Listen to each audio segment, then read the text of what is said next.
स्वागत है आपका नेक्स्ट आईएएस की इस खास पेशकश न्यूज एंड व्यूज में।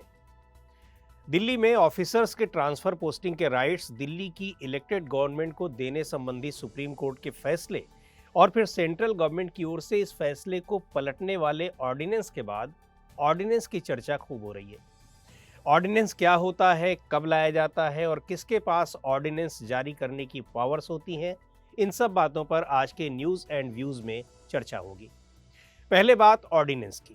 दरअसल कॉन्स्टिट्यूशन के मुताबिक कानून बनाने की पावर्स लेजिस्लेचर यानी पार्लियामेंट के पास होती है, लेकिन यदि पार्लियामेंट का सेशन नहीं चल रहा है और किसी ज़रूरी मैटर पर इमीडिएट एक्शन की ज़रूरत है तो ऐसी स्थिति में प्रेसिडेंट ऑर्डिनेंस जारी कर सकते हैं।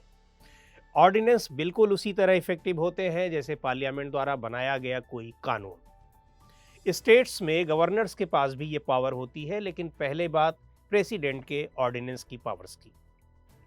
कॉन्स्टिट्यूशन के आर्टिकल 123 के मुताबिक पार्लियामेंट का सेशन जब न चल रहा हो तब प्रेसिडेंट ऑर्डिनेंस जारी कर सकते हैं। चूंकि प्रेसिडेंट काउंसिल ऑफ मिनिस्टर्स की एडवाइस पर काम करते हैं, इसलिए ऑर्डिनेंस के बारे में फैसला भी सरकार ही लेती है।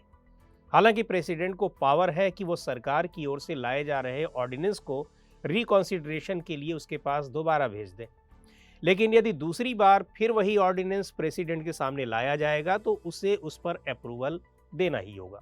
और हाँ, यदि प्रेसिडेंट इसे पार्लियामेंट से पास होने से पहले ही विड्रॉ कर लें यानी वापस ले लें, या फिर पार्लियामेंट के दोनों हाउसेस से ये डिस्प्रूव हो जाए तो ये 6 हफ्ते से पहले ही लैप्स हो जाएगा।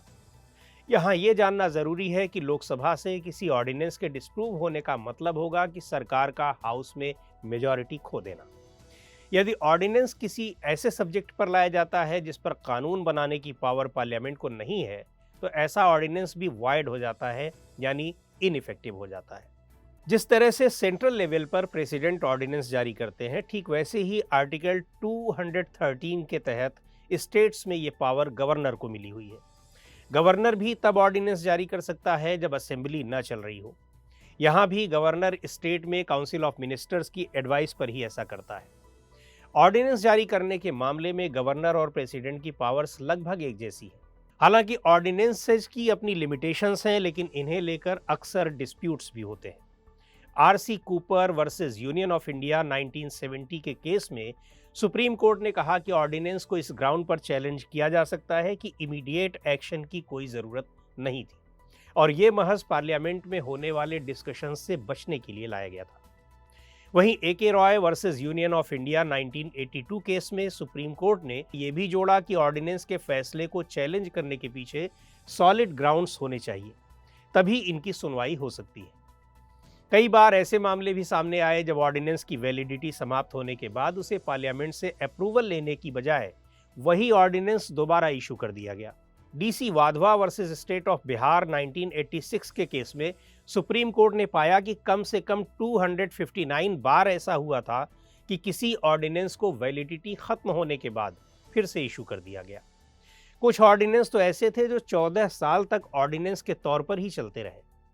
सुप्रीम कोर्ट ने कहा कि ऑर्डिनेंस जारी करने की पावर्स का इस्तेमाल बहुत सावधानी और एक्सेप्शनल तौर पर ही किया जाना चाहिए, और यदि इन पावर्स का मिसयूज करते हुए ऑर्डिनेंस के बल पर ही शासन करने की कोशिश की गई यानी ऑर्डिनेंस राज लाने की कोशिश की गई तो कोर्ट ऐसे ऑर्डिनेंसेस को रद्द कर सकता है।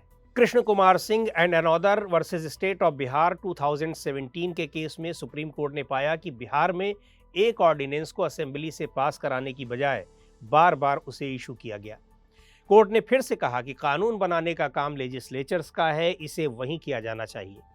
ऑर्डिनेंस का इस्तेमाल इमरजेंसी वाली सिचुएशंस में ही होना चाहिए। कोर्ट ने यह भी कहा कि एक बार इशू होने के बाद ऑर्डिनेंस को हाउस से पास कराए बिना फिर से इशू कर देना अनकॉन्स्टिट्यूशनल होगा। तो आज के इस एपिसोड में इतना ही। अगले एपिसोड में फिर मिलेंगे किसी नए टॉपिक के साथ। आपको ये प्रोग्राम कैसा लगा कमेंट करके हमें ज़रूर बताएं। आप अपने सुझाव भी हमें भेज सकते हैं।